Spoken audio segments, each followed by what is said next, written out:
Hello guys, welcome to Jayashree channel. और जो हम इस बार ज्योग्राफी का जो है टेंथ क्लास का जो है चैप्टर 1 का एमसीक्यू क्वेश्चन लेकर आया हूँ। 25 एमसीक्यू क्वेश्चन है जो कि आपके लिए बिल्कुल ईजी रहेंगे।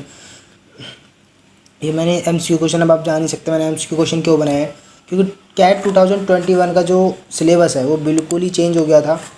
ठीक है, तो चेंजिंग इसमें क्या हुआ था कि भाई जो फर्स्ट टर्म होगा उसमें 40 मार्क्स का पेपर आएगा और जो सेकंड टर्म होगा वो 40 मार्क्स का आएगा।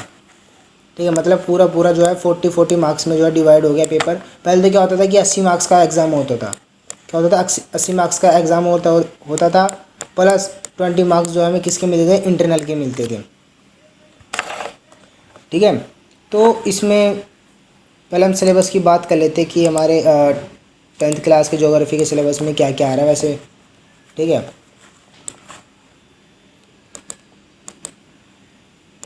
तो 2021 के सिलेबस में 10th क्लास के फर्स्ट चैप्टर आ रहा है। सेकंड चैप्टर तो बिल्कुल पूरा डिलीट हो गया है, तो आप उसको पढ़ना वढ़ना ही नहीं है। ठीक है, और थर्ड चैप्टर आएगा और फोर्थ चैप्टर आएगा। ये जो तीनों जो चैप्टर है ये आएंगे हमारे फर्स्ट टर्म के। किस में आएंगे, फर्स्ट टर्म के। लेकिन फर्स्ट टर्म के एग्ज़ाम में केवल फर्स्ट और फोर्थ चैप्टर से ही जो है क्वेश्चन बनकर आएंगे। थर्ड चैप्टर से नहीं आएंगे, क्योंकि थर्ड चैप्टर जो है खाली पीरियोडिक टेस्ट में होगा। ठीक है, खाली पीरियोडिक टेस्ट में जो है तुम्हारा ऐड होगा।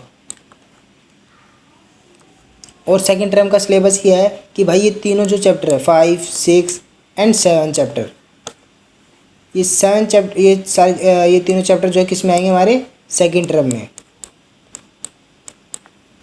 किस में आएंगे, सेकंड टर्म में। सेकंड टर्म में आएंगे ये दोनों 6 और 7 जो होंगे ये होंगे कि ये दोनों फाइनल एग्ज़ाम आएंगे। किस में आएंगे, फाइनल में आएंगे ये दोनों के दोनों। और बाकी जो ये 5th चैप्टर है ये पीरियोडिक टेस्ट में आएगा। तो आप जो है सिलेबस को नोट करके ज़रूर रखिए, क्योंकि सिलेबस को नोट रखे रहना बहुत ज़रूरी है। ओके, आपको समझ में आ गया होगा, तो आप इसको जो है नोट ज़रूर कर ले, क्योंकि सिलेबस हमें याद रहना जरूरी कि भाई फर्स्ट टर्म में कितना आ रहा है, सेकंड टर्म में कितना आ रहा है। तो देख लो, एक तो फर्स्ट चैप्टर आ रहा है संसाधन एवं विकास, एक थर्ड चैप्टर आ रहा है जल एवं संसाधन, एंड एक फोर्थ चैप्टर आ रहा है कृषि। ठीक है, और उसके बाद आएगा सेकंड टर्म का खनिज तथा ऊर्जा संसाधन। ये खाली उसमें आएगा पीरियोडिक टेस्ट में, लेकिन फाइनल एग्जाम में जो है खाली विनिर्माण उद्योग एंड राष्ट्रीय अर्थव्यवस्था की जीवन रेखा।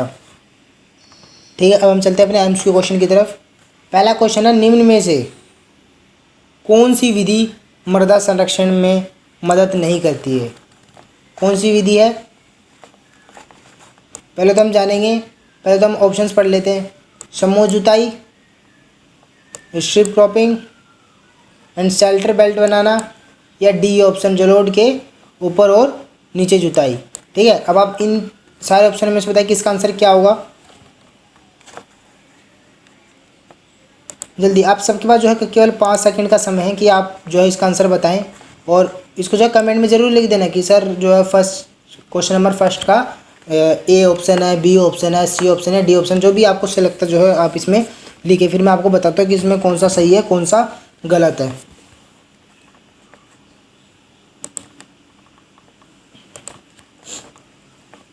वैसे इसका ऑप्शन डी है। ठीक है, इसका ऑप्शन डी है। डी क्या है, जलोढ़ के ऊपर और नीचे जुताई। ठीक है, मतलब ढलानों के ऊपर और नीचे जुताई। ओके, नेक्स्ट क्वेश्चन है, निम्नलिखित में से कौन सा एक नवीकरणीय संसाधन है। निम्नलिखित में से कौन सा एक नवीकरणीय संसाधन है। तो ऑप्शन है कोयला, पेट्रोलियम, सौर ऊर्जा एंड जीवाश्म ईंधन। इसका आंसर जो है मैं डिस्क्रिप्शन में लिख के दूंगा। ठीक है, आप जो है इसको कमेंट में लिख देना कि सर इसका आंसर ये है। वैसे मैं डिस्क्रिप्शन में इसका आंसर लिख दूंगा। ठीक है, तो वहाँ से आप जाकर जो है इसका चेक कर लेना। थर्ड है, जलोढ़ मिट्टी में होता है। जलोढ़ मिट्टी में होता है, अब देखते हैं ऑप्शन क्या है हमारे पास, रेत, गाद, मिट्टी या उपरोक्त सभी। तो इसका ऑप्शन है डी, क्योंकि जलोढ़ मिट्टी में सभी होते हैं, रेत भी होता है, गाद भी होता है, मिट्टी भी होता है। नेक्स्ट क्वेश्चन है अपना फोर्थ है, निम्न में से एक जो भूमि निम्नीकरण की जांच नहीं करता है। तो इसमें आपके सामने ऑप्शन है, ठीक है। ऑप्शन को पहले ध्यान से पढ़ना, उसके बाद देखना कि इसका सही आंसर कौन सा है कौन सा नहीं है। तो फर्स्ट है अधिकतर चराई पर नियंत्रण, बी है टोकरा आश्रम बेल्ट, सी है वनों की कटाई, एंड डी है वनीकरण। तो इसमें क्या हो सकता है, कौन सा ऑप्शन है इसका? जल्दी मेरे को जो है इसमें कमेंट में लिखकर बताना कि सर इसका आंसर ये है, ठीक है।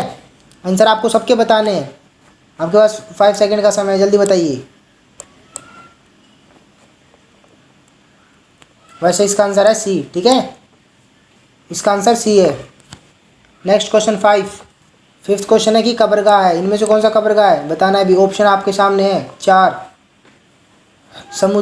समुदाय में स्वामित्व वाला संसाधन, ठीक है, बी है राष्ट्रीय संसाधन, सी है व्यक्तिगत संसाधन, एंड डी है अंतर्राष्ट्रीय संसाधन। अब आप इसका ऑप्शन बताइए कि इसका ऑप्शन क्या हो सकता है।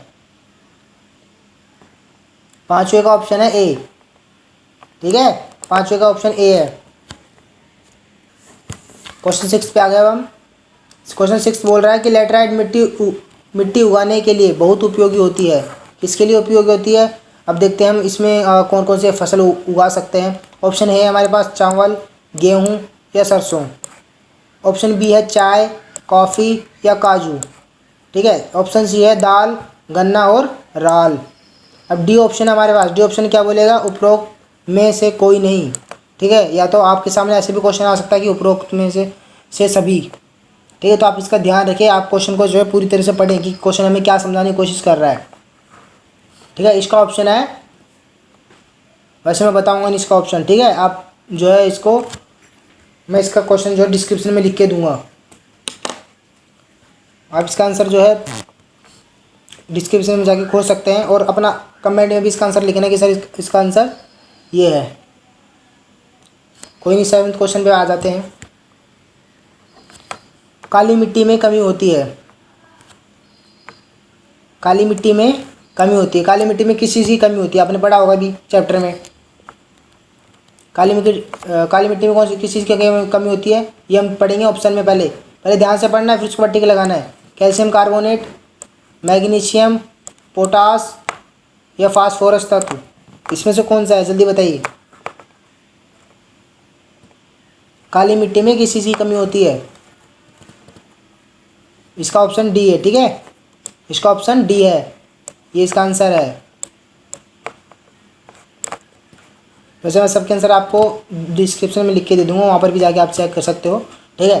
और उसको जो है पूरा अच्छी तरह से याद कर लेना, क्योंकि आपके जो है पेपर के लिए बहुत इजी हो सकता है और कहीं पता चले कि इसमें से क्वेश्चन बन के भी आ सकते हैं, ठीक है। वैसे मैं इतना गारंटी नहीं दे सकता कि इसमें से क्वेश्चन बन के आएंगे, लेकिन फिर भी आप इसमें से जो प्रिपरेशन अपनी करके तैयार रखना।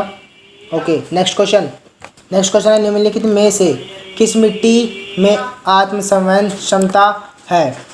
कचार का, लाल मिट्टी का, या काली मिट्टी का, या पहाड़ की मिट्टी का?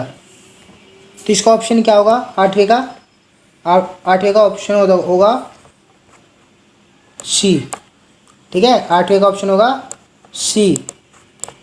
इस पर टिक लगा ले 8वें के ऑप्शन पर। और क्वेश्चन 7 के साथ लिख रहे हैं जो बच्चे, वो ध्यान दे कि पहले टिक नहीं लगाना है, क्योंकि मैं पहले क्वेश्चन बोल रहा हूँ, ठीक है।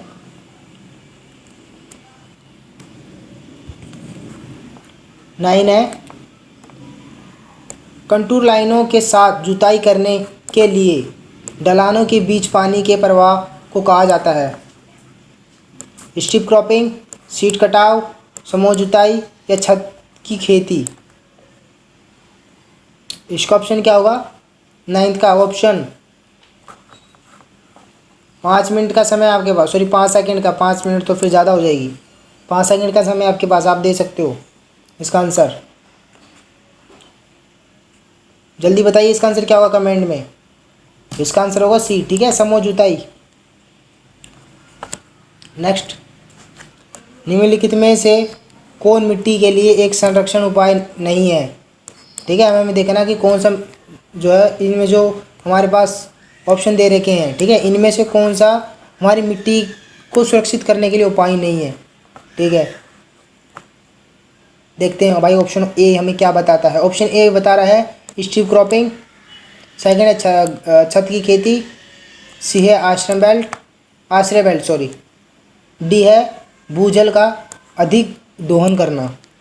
तो इसका ऑप्शन है डी। अब आप समझ ही होंगे। ठीक है, नेक्स्ट आ जाए 11th पर। 11th क्वेश्चन क्या पूछ रहा है कि निम्न में से कौन खरीफ फसल का उदाहरण है। खरीफ फसल चावल, गेहूँ, चना या मटर। इसका ऑप्शन क्या होगा, ये आपने जो है 8th क्लास में पढ़ा है, तो इसका ऑप्शन जो है आप खुद देंगे इसका आंसर। इसका आंसर मैं आपको बताऊंगा नहीं। ठीक है, नेक्स्ट है 12th क्वेश्चन, निम्नलिखित में से कौन कृषि का वर्णन करता है। ठीक है, ध्यान से क्वेश्चन पढ़ना है। जहाँ एक बड़े क्षेत्र में एक ही फसल उगाई जाती है। ऑप्शन आपके सामने, ऑप्शन को पहले ध्यान से देखना है। इस स्थानांतरण कृषि, बी है वृक्षारोपण कृषि, सी है बागवानी कृषि या डी गहन कृषि। इसका ऑप्शन क्या है, इसका ऑप्शन डी है। ठीक है, डी इसका ऑप्शन है, इस पर करेक्ट टिक लगा लो। क्वेश्चन 13 बात कर रहा है तीव्र निक्षालन द्वारा निर्मित मृदा है। कौन सी मृदा है इसमें, ऑप्शन आपके सामने है। कछार की मृदा, लाल मिट्टी, लेटराइट मिट्टी या रेगिस्तानी मिट्टी। तो इसका ऑप्शन क्या होगा, सी। नेक्स्ट क्वेश्चन है 14 बोल रहा है कि कौन सा ठंडा रेगिस्तान देश के बाकी हिस्सों से अपेक्षाकृत अलग है। कौन सा रेगिस्तान है ऐसे देश में, देखते हैं। ऑप्शन हमारे पास ए ले, ठीक है, बी है कारगिल, सी है लद्दाख, डी है मद्रास। तो इसका ऑप्शन क्या होगा, इसका ऑप्शन है लद्दाख। ओके, इसको लिख लेना जल्दी। क्वेश्चन नंबर 15 है कि निम्नलिखित में से कौन पंजाब में भूमि संरक्षण का मुख्य कारण है। कौन सा कारण है, चराई, वनों की कटाई, अति सिंचाई या गहन खेती। कौन सा है, गहन खेती। कौन सा है, गहन खेती। ठीक है, डी ऑप्शन है इसका, लिख लें।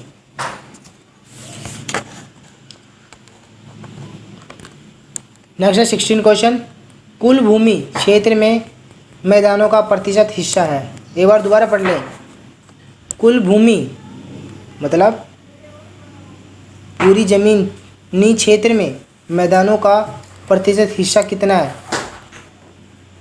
ऑप्शन है इसका ए। ठीक है, वैसे इसमें ऑप्शन और भी दे रखे हैं 23%, 33%, 27%। ठीक है, तो इसका ये ऑप्शन नहीं है, इसका है ए ऑप्शन। ठीक है, एंड नेक्स्ट क्वेश्चन है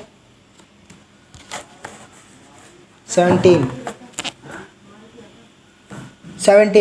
निम्नलिखित में से किस राज्य में ज़्यादातर मिट्टी है। किस में ज़्यादातर मिट्टी मिलेगी। Option A Uttar Pradesh, B Bihar, C Rajasthan, D Meghalaya. इसका ऑप्शन जो है आप खुद देंगे कि आप कहाँ के रहने वाले हैं और कहाँ क्या वहाँ ज़्यादा मिट्टी है या नहीं।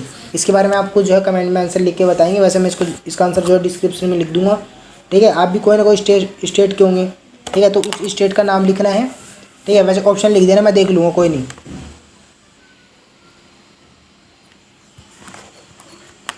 एटीन क्वेश्चन है, सभी की ज़रूरतों के लिए पर्याप्त है और किसी के लिए भी सहमत है। निम्नलिखित में से किसने उपरोक्त कथन दिया है। ठीक है, मतलब जो ये बात कही है कि भाई सभी की ज़रूरतों के लिए पर्याप्त है और किसी के लिए भी सहमत है। तो ये कहा था, पहले ऑप्शन देख लेते हम। विनोबा भावे, महात्मा गांधी, जवाहरलाल नेहरू या अटल बिहारी वाजपेयी। किसी ने कहा था ये ऑप्शन, इस ऑप्शन का आंसर है बी, हमारे महात्मा गांधी ने। ठीक है, नेक्स्ट क्वेश्चन है 19 है, निम्नलिखित में से कौन एक जैविक संसाधन है। तो आप इसका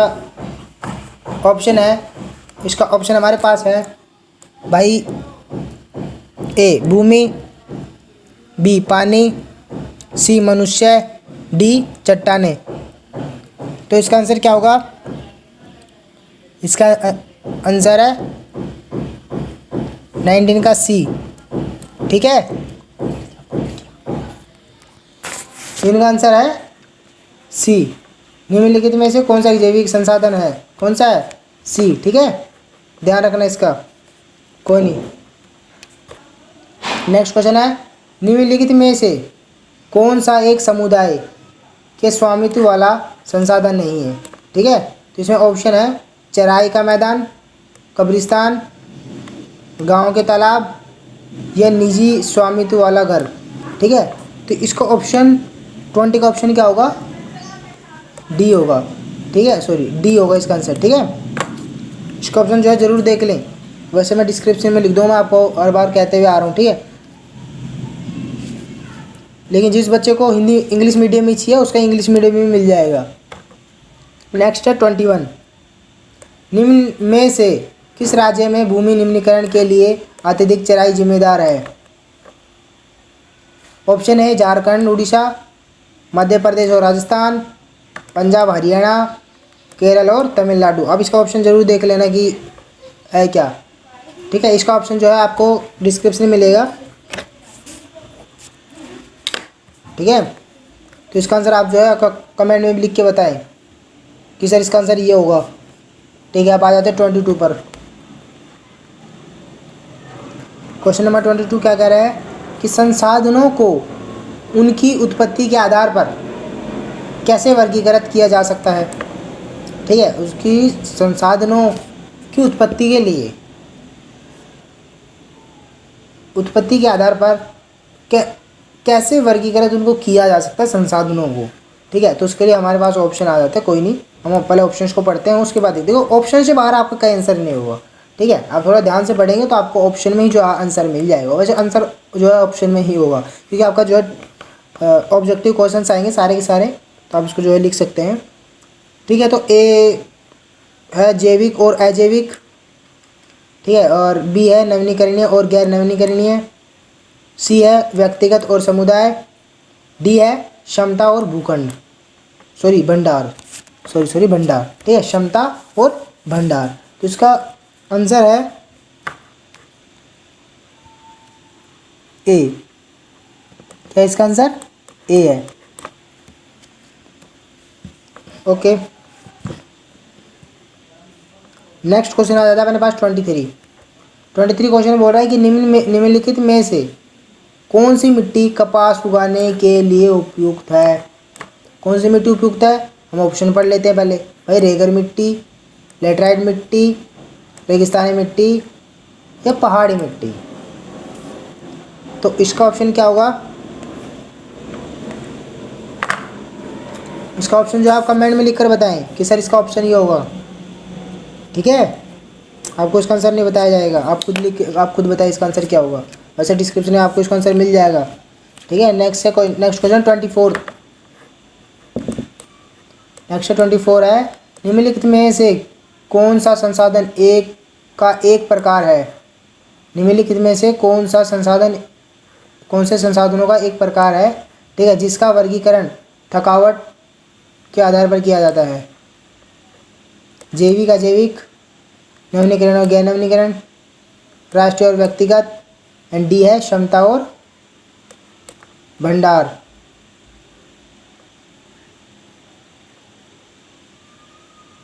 इसका आंसर है 24 का बी। इसका आंसर ये है। ठीक है, 25वां क्वेश्चन है, भिन्न परतों या क्षितिजों में मिट्टी की व्यवस्था को क्या कहा जाता है? क्या कहा जाता है? इसका ऑप्शन हमारे पास है मिट्टी की संरचना, बी है मृदा अपरदन, सी है मिट्टी का प्रकार और डी है मृदा संरचना।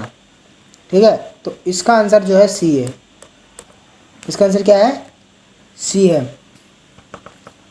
तो आप जो है इसको याद जरूर कर ले। वैसे 25 क्वेश्चन ही है, ठीक है, तो आप इसको जो है बिल्कुल याद कर ले, बिल्कुल अच्छी तरह प्रिपरेशन कर लें और अपने लिए इस बार S1 की बोर्ड 1 की तैयारी बिल्कुल ज़रूर बहुत अच्छी कीजिए। और एक बात और कि जिस बच्चे का इंग्लिश मीडियम है वो नेक्स्ट वीडियो में देख सकता है, ठीक है, नेक्स्ट वीडियो में मैं डाल दूंगा। सेम यही क्वेश्चन होंगे, बस ये है कि ये हिंदी में है और वो इंग्लिश में होंगे, ठीक है, बस बाकी के सारे क्वेश्चन वही है, ऑप्शन उसमें भी बता दिए जाएंगे उसमें भी, ठीक है। तो वो होगा इंग्लिश मीडियम का नेक्स्ट वीडियो जो आएगी, लेकिन वो इस चैप्टर की होगी, ठीक है, ENGLISH इंग्लिश मीडियम होगा, ठीक है।